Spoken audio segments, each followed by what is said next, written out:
What up, guys? Welcome back to the channel. This is your boy J Reed for J Reed's Love of Cars. First of all, the old Corvette is still in the shop. That's right, it's still in the shop. Boy, and I'm starting to miss it. It's been in there for like a month and we do not have a transmission. I got a quote on one and that quote was no bueno.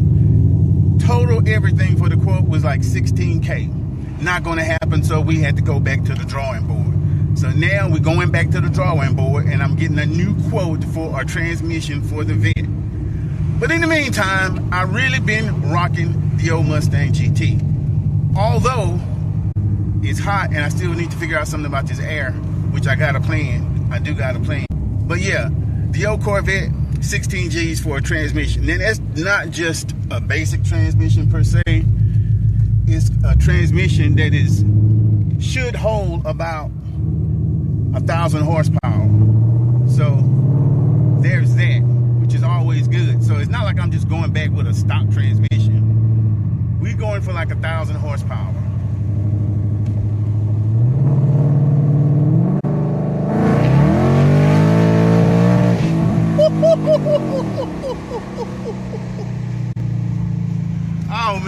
Oh man, this car keeps getting more fun by the day. Just when you think that it's not fast, or not as fast as the Vette, I do something like that, downshift it, and it's incredible.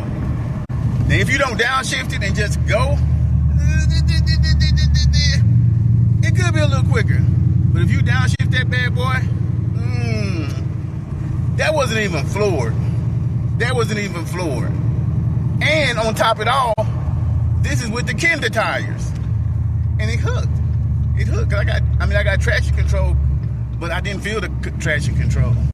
So it's like the sound in this old girl is like incredible. It gets real loud, low. You know, with the hell? With the Vette, it's really only loud when you get on it. And maybe when you start it, I don't know, it's loud too.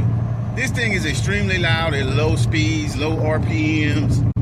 But it seems like once you own it, that tone mellows out and it just starts to wind up in the RPMs. It's a totally different experience.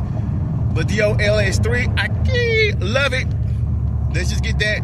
Love it. Anyway, we fixed to go wash this bad boy. I could have washed it at the house, but I chose to go to the garage because it's just dusty.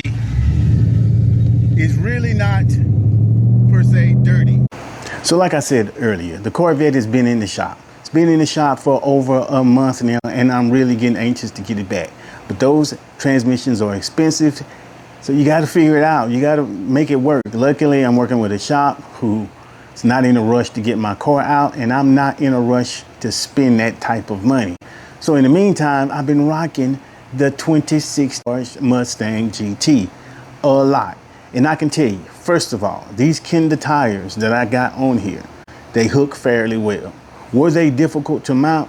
Yes, they were. They were very difficult to mount, but we got them mounted. And I got to say, the same thing pretty much that I said in a previous video. One of the biggest differences that I found in these two cars is one of them feels like a fast daily driver. The other one feels like it's meant for the track. And you probably can guess which one that is. The C6 Corvette feels like it's meant for the track. The Mustang GT feels like it's meant for the street. That's probably the low down, dirty, perfect scenario analysis that I can come up with. One feels like the track, one feels like the street. Neither is good or bad by any means of the word. It's just that one of them, you want to drive more on the street than anything else, and that's the Mustang GT. Now, why is that? Because it feels bigger. I ain't gonna lie, it feels like a sedan. So when you're in it, it's gonna feel like you're driving a sedan. But when you downshift it, it feels like you're driving a sports car. Now, even with this car lowered, it has a super tight suspension. It has BMR drag springs on it. So the suspension is tight just like it is on the Corvette. So there's some similarities there. Now, one thing that I noticed too, I did not think that my Mustang GT was as low as the Corvette. And while it may not be from the bottom of the car to the top of the car, from the ground to the bottom of the car, it definitely is. I went to the car wash not thinking I was going to drag the exhaust. Guess what happened? I drag the exhaust. Lesson learned. I know I have to treat this GT just like I treat the Vette when going over steep inclines. Is that a bad thing? No, because I'm used to it. I just didn't think I had to do it in this particular car. But back to the subject at hand. One thing else that I noticed about this particular car is it's supercharged. I have zero heating issues. Now, if you are a C6 Corvette owner, you know that when you put a centrifugal supercharger on it, you're probably going to have to deal with a little bit of heat. I can tell you, with this VMR supercharger on there and the way that the vents are in this particular car, no heating issues. I can sit in traffic all day long and it doesn't even blink an eye as far as heating. That is one of I can't tell you how important that is to me and how much that stands out. There's just no heating issues, point blank period. And I absolutely love it. And like I said earlier in the video, one of the main differences is when you get on it. When you put the pedal to the metal, you pretty much got a downshift in the Mustang to really get that But in the C6 with the 6L80 in it, you press the gas, the car downshifts quick and you are gone. In the Mustang, if you do not manually downshift it, it's going to be a slower takeoff, but it'll eventually get there. It'll get there to where it'll scare you. But if you downshift it, that's when you get that violent feel. And if you're used to a C6 Corvette, you know when you downshift that one, it gets very violent. If you got any type of horsepower. Well, that's how the Mustang GT feels. And that's exactly how I like it to feel. So when I compare the two, I really don't compare the two because it's two different driving experiences. The interior of the Mustang GT is plush, nice, is large. I can fit people in the back.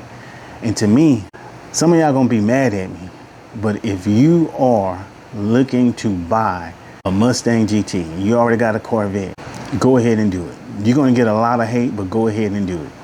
If you need that car to feel more like a family car, you may want to get that Mustang GT. Now the newer ones, I can't tell you nothing about them because I ain't never ridden in one. But the S550, it feels like a family car on steroids. I don't know how else to put it. You can feel the heaviness. These cars are kind of heavy and you can feel it.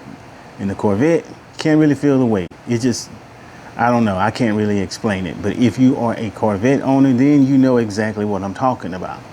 So long story short, don't hesitate if you're thinking about getting a Mustang and you already own a Corvette. And another good thing is you can get a newer model, even supercharged Mustang, for less than the price of a 2010 11 Grand Sport. And I can tell you, when you get to the C6s, unless the previous owner haven't fixed a lot of the problems that these cars are inherently have, you're going to be fixing them. So even if you find one at a lower price than a Mustang GT, you really going to want that service history. You really want to. Anyway, this your boy. Make sure you like, comment, and subscribe.